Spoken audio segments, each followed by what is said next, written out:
Renaissance Union, all is well and all is in divine order. Maybe all stand. I think I want to do an affirmation this morning, Brett.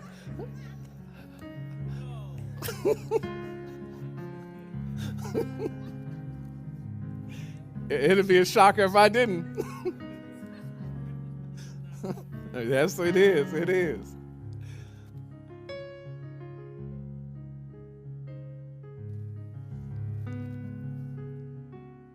We forget. We forget to affirm who we are. We forget to affirm that we're the masterpiece. No matter what we go through, we're a masterpiece. And I believe that for you this morning, as I believe it for myself. And I do believe all things are possible through the Christ that strengthens me, that lives within me, that is me.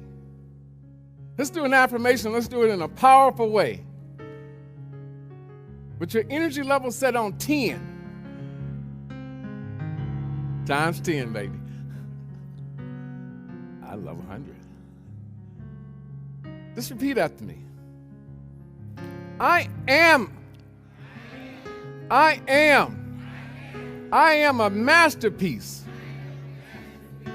journeying through a piece together all parts of myself so that I and others will witness the masterpiece I am. Today, I am breaking free from limitations, stepping out of old loops, and moving boldly with God's progressive flow. I am ready to break away to my next breakthrough.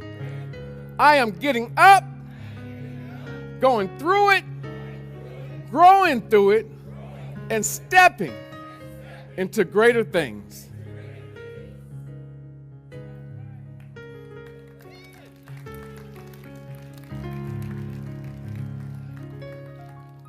Now, while you're standing, I want you to have an outer body experience.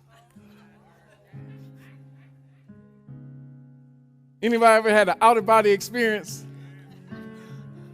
where you just leap outside of yourself and then turn around and look at yourself eye to eye? It's the Roland that never talks to Roland. But this outer body, third-party conversation with a mirror in your hand so you can see the reflection that it's you. And you just have a conversation with yourself. And you say, self, I don't know what you're going through. I don't know the monkey on your back. I don't need to know the problem that you're trying to solve or resolve. All I know is that united, we can stand. We can get up. We can go through it. We can grow through it. And we can step into greater things. Are you with me? Are you with me? Well, put down the mirror and let's get to stepping. You may be seated.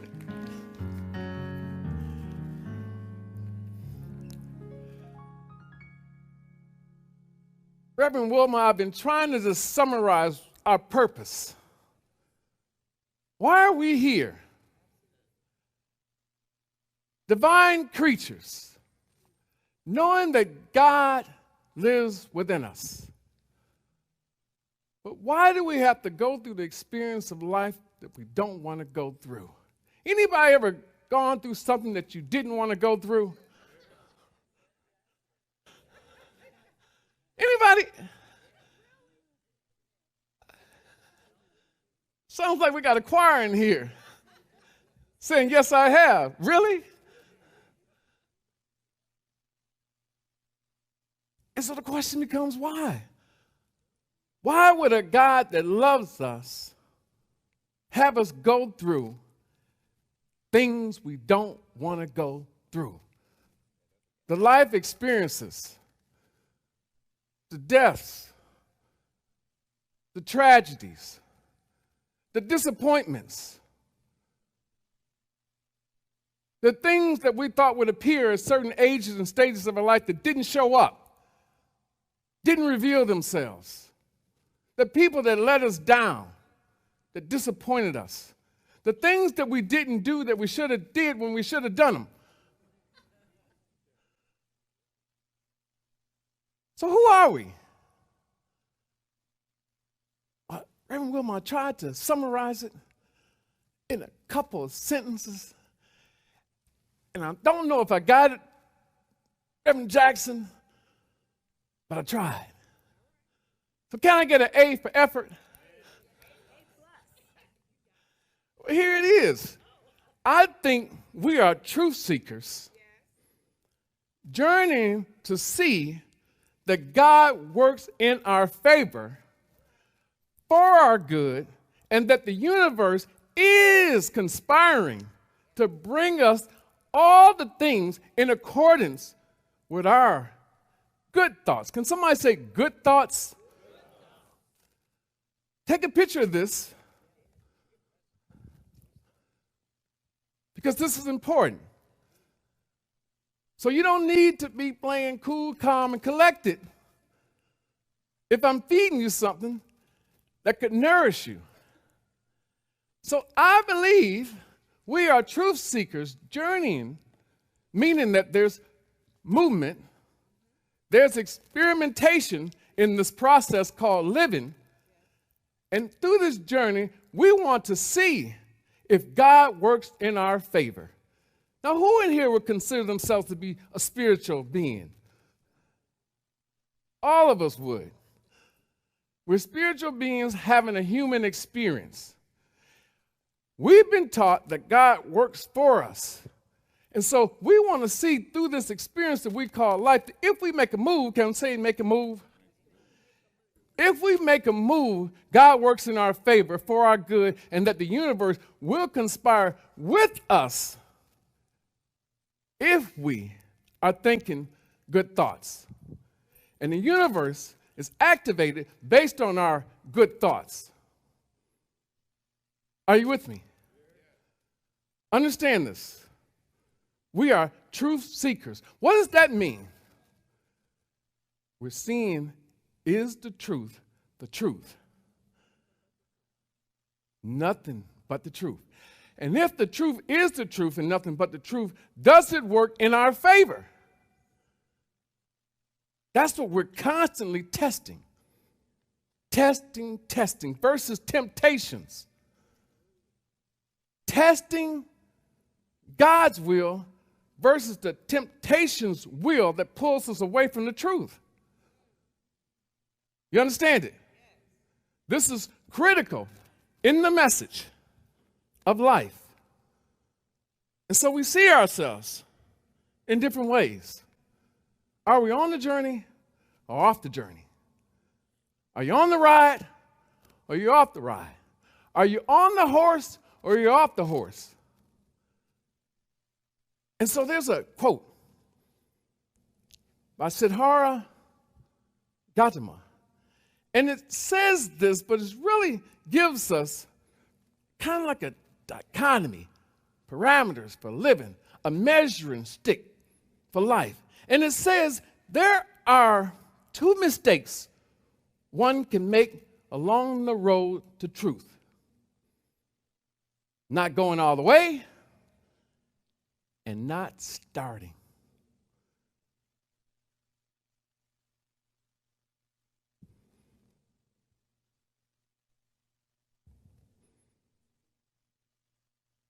Reverend Wilma said that's deep. You think it's deep? It's reflective. There are two mistakes one can make along the road to truth. Not going all the way, meaning that we what? We start and stop, or we never get started. That's reflective.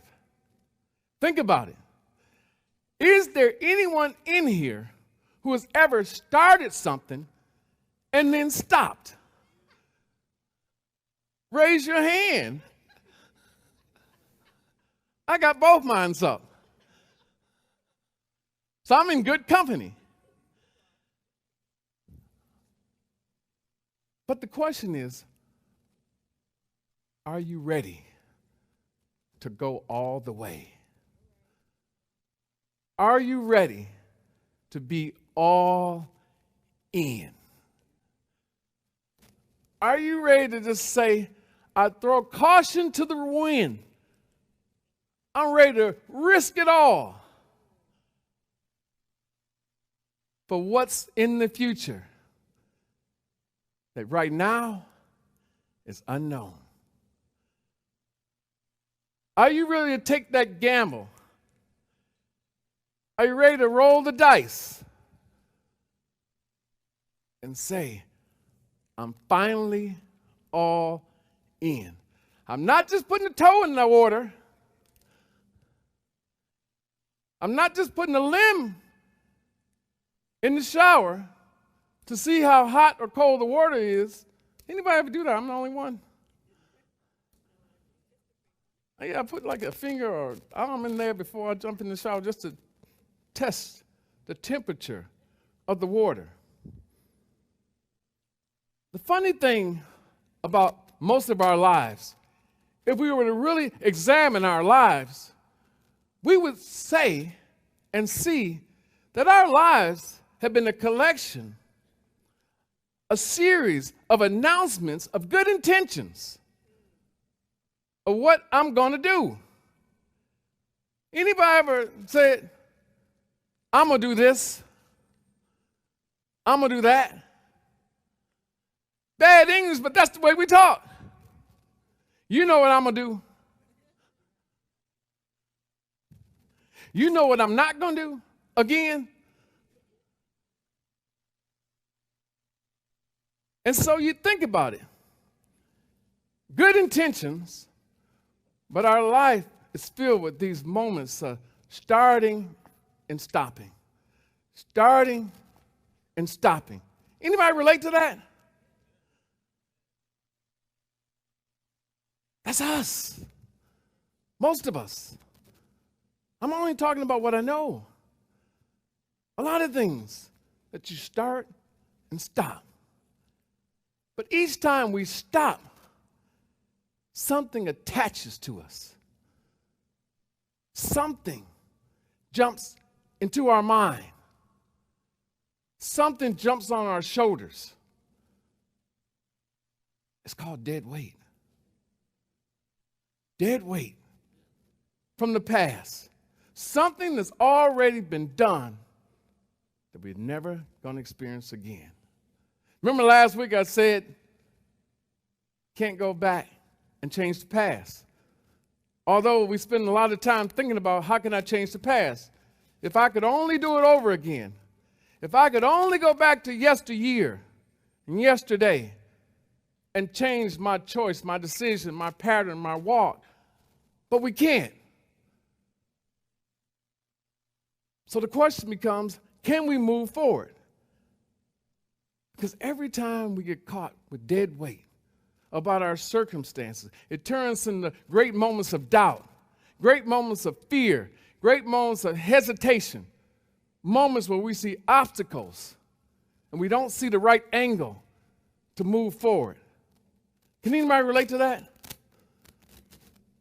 We get caught up in what I call these loops. Caught up in these loops, this circular thinking pattern. Circular thinking pattern. And we keep replaying the same experiences, the same ordeals, the same feelings, the same emotions, over and over and over again. Can you join me in the over and the over and over again?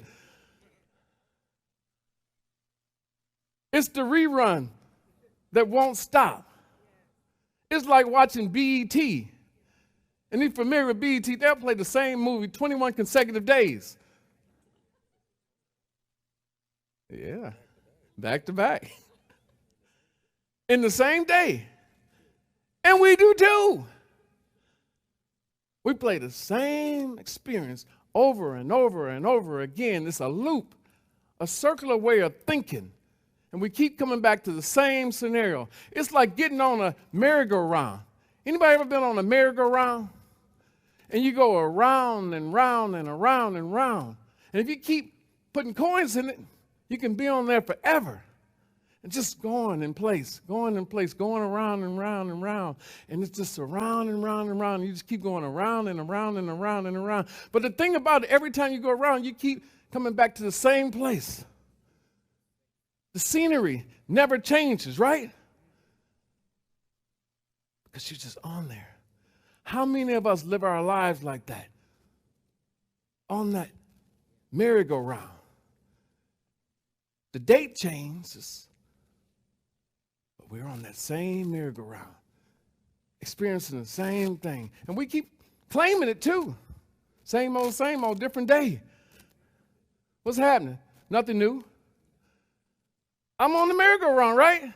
If you ask me what's happening, and you say nothing's happening, same old, different day, I'm on a merry-go-round. And so the question is, if we're replaying the same experiences, and we're regurgitating the same doubts, the same fears, inhibitions, what happens to life? Stagnant, stalled. The circumstance becomes bigger than your life could be. Thank you for that, exactly. But the question becomes, how do we break out of this loop way of thinking, this circular way of thinking? How do we do it? If it's become an addiction for us, an obsession with us, if that's our identity, they always look forward to me saying, I'm not doing too well. If they've always gotten used to me greeting them with a frown and not a smile, how do we break out of this addiction to the obsession of circular thinking, being in the loop? How do we do it?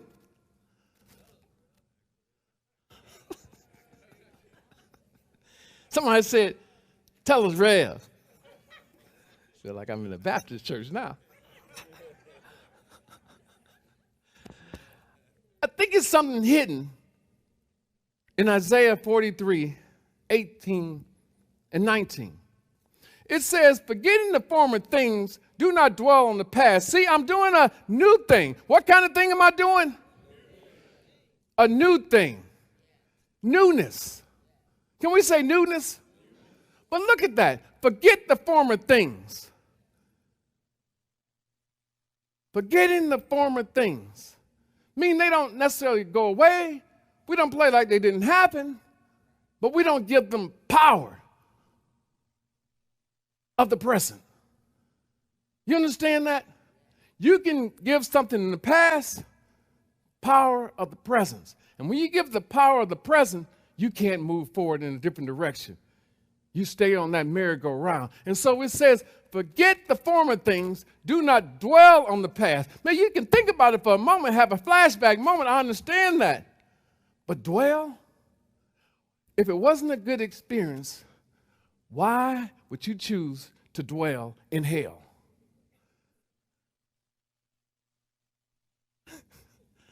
My big sister, I ain't doing that.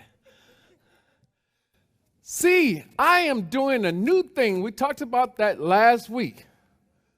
And then it just keeps hitting me every time I start turning the book, trying to prepare for a lesson. It keeps telling me I'm doing a new thing. Does anybody want something new? Do you want greater things? It's in this newness that God is revealed.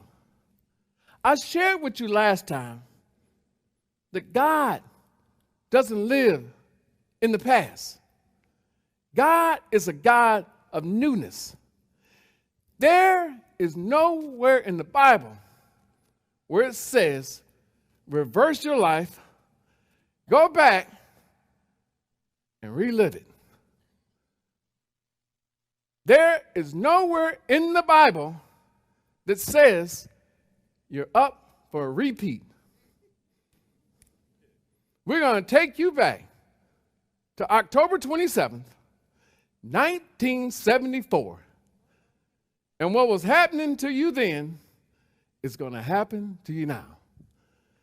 God is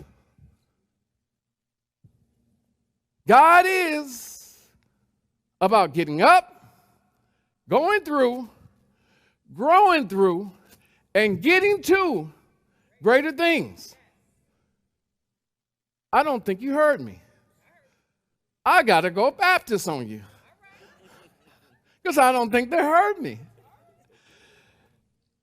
God is, I don't believe you heard me, Brandon. I don't believe you heard me. God is about getting up, going through, growing through, and getting to greater things. Let's say that together with power, dominion, and authority. God is about getting up, going through, growing through, and getting to greater things. Now, this is where we come.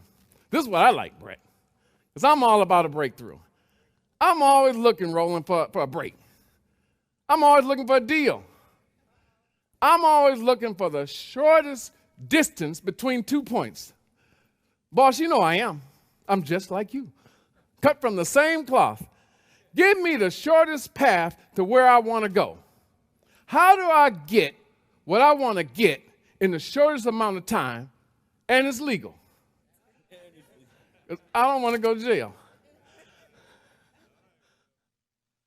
So if it's legal, I'm pretty much up for it, Brett.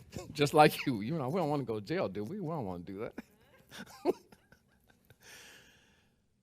But a breakthrough requires a breakaway, and a breakaway requires a getaway.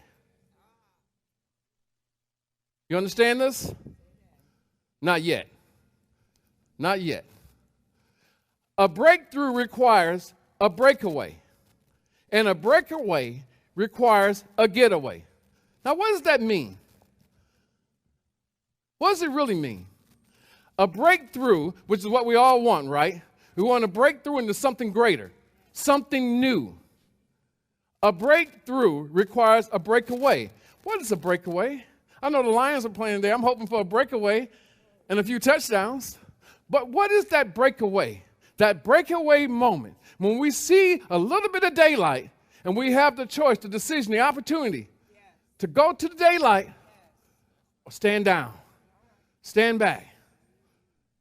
So we're saying, I got to break away from my normal way of functioning, my normal ideology, my normal mode of operation, my normal thought pattern, my normal beliefs. There has to be a break from those things because those things are not working for me right now. They haven't been working for a while. Do you see it? If you're not in that space, that mind space, positioning yourself for a breakthrough, you can't break away. So when you're in that mode, a breakthrough requires a breakaway, and a breakaway requires a getaway. What's a getaway? We all enjoy the opportunity to have a getaway, a weekend getaway, a vacation, right? I just want to get away from it all. You ever said that to yourself? I just want to get away from it all. Or maybe you told someone, I just want to get away from it all. He said everything.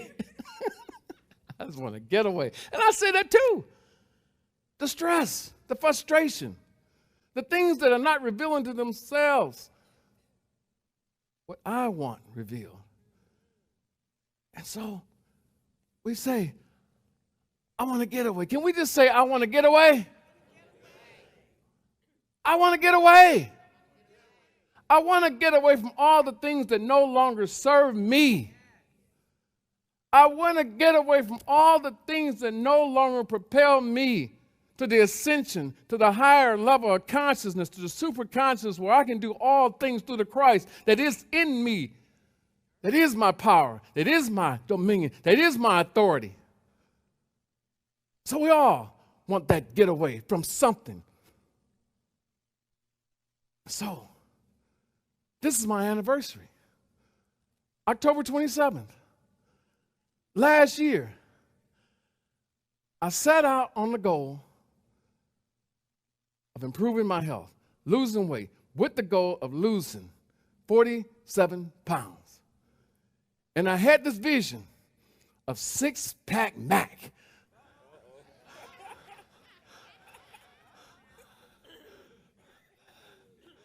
For those of you who don't know, my last name is McIntosh. So a six-pack Mac. I needed this kind of strong allegiance to something, some vision, some words. And I said, how about if I go against the grain and if I stop feeding myself that I'm too old? I can't. I'm too busy. Time has passed. I can't relive the past. I said, no, at least let me step out on faith. Yeah. And so I wore a new suit today. Yeah. You know, but you can too. Jesus said, these things that I do, you can do them and greater things.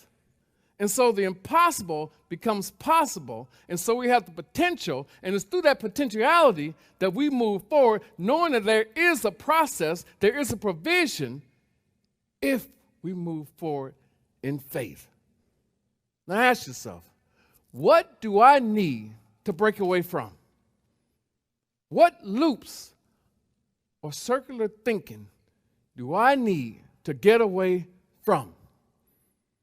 Thing about it, a lot of times it's experiences. Experiences of thoughts, beliefs, people, and places. Now I'll tell you right now, there are people who come into your life, they will either add, subtract, divide, or distract. Think about the people in your life, your inner circle, and ask yourself, do they add to me? Do they subtract from me? Do they divide me? Or do they simply distract me away from the person that I want to be? And this is a hard assessment. I know it is. To really look at your inner circle and say, what are they doing for me? Are they adding, subtracting, dividing, or distracting? Can we say that together so you'll go home and have it with you? I need to do an assessment. And don't do this. Don't point to anybody. When you do this assessment at home, if they're around you, don't point to them, please. Don't go, Reverend Wilma, trying to decide whether you add to me, subtract from me, divide me, or distract me. Woo! That's right. That's what we want. We want the people who will multiply, who add to us. And so you have to understand that in this journey, where I'm saying you want to be able to position yourself to become the person that you want to be, you have to look and say, who's pouring into me? Who's taking out from me? Who is adding, subtraction, dividing, and distracting me? Has anybody been distracted lately by somebody else's trash that wasn't your trash and you had to deal with taking it out? That's most of us. When I talk to you, 90% of your conversation is about what somebody else put on you, on your plate. And it could be a child, it could be a spouse, it could be a friend, anything. But you have to do the math. Can we do math? Can we do math this morning? Simple mathematics. Do you add? Do you subtract? Do you divide? Or do you distract from me? Something's got to give. Can we just say that? Something's got to give. And we come to that point in our life when we're tired of being sick and tired, we say, something's got to give. Because I know I'm in a scenario at this point in my life, either things are going to get better or they're going to get worse. There is no standing still. And so that's life. Either it's getting better or it's getting worse. That's simple. How about that for making life simple, Brett? Either you're getting better or you're getting worse. And so at the end of every day, ask yourself, did I get better today or did I get worse today? Choose this day. Choose this day that I'm going to get better. And I'm going to be with people like in Proverbs 27, when it tells us that iron sharpens iron. So I need to be around people who sharpen me. And then we're in a position where we look at Philippians 3 and it say, but one thing I do, forgetting what is behind and straining toward what is ahead, I press on toward the goal to win the prize for which God has called me heavenward in Christ Jesus. What is heavenward? What is heavenward? Our consciousness, our best self, our most powerful self is heavenward. What's the prize? What's the prize of life? To experience a love for ourselves as God so loves us. And to love the way that God loves us. That's the prize of life. Because with that prize obtained, that I love myself like God loved me, I understand that through the steps of life, I'm going to fall into potholes, pits. I'm going to make good decisions. I'm going to make bad decisions. But no matter what, God still loves me. And if God still loves me, I can love myself. And if I can love myself, I can continue to move on a higher and higher level. So I ask you this morning, can you begin to love yourself just a little bit more? Can you stand to love yourself just slightly more with each passing day? Can you just look at yourself and say, I am that masterpiece? Because a piece of the master is in me. Maybe we all stand. No more loops. No more circular thinking. I'm moving forward. The zeal and the enthusiasm of life has been uncovered. I'm taking out the trash. And as I remove the trash, the masterpiece of me is revealed. Family, let's go all the way. Not part of the way, some of the way, but all the way. Let's do an affirmation. In six-pack Mac style.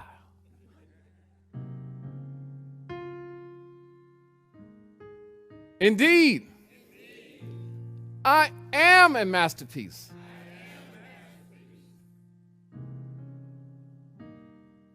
You don't believe that, do you, that about them? They didn't talk loud enough for you to make, they didn't make believers out of you, did they?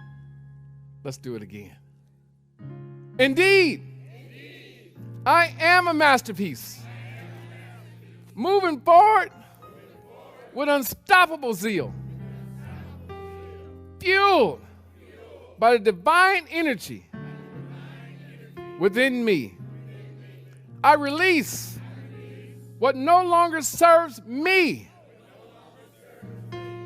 forgetting what is behind and aligning fully with God's infinite power and progressive purpose. Today, I am propelled into my next breakthrough. Ready, willing, able to experience greater things. Spiritually, mentally, physically, financially. I am a vessel for God's greatness, stepping boldly into my highest calling and limitless potential. I am a masterpiece, and I am a masterpiece with every piece of the master in me. And so it is. Amen. Renaissance Union, I love you, and there's nothing you can do about it. Thanks for having me this morning, and God bless each and every one of you.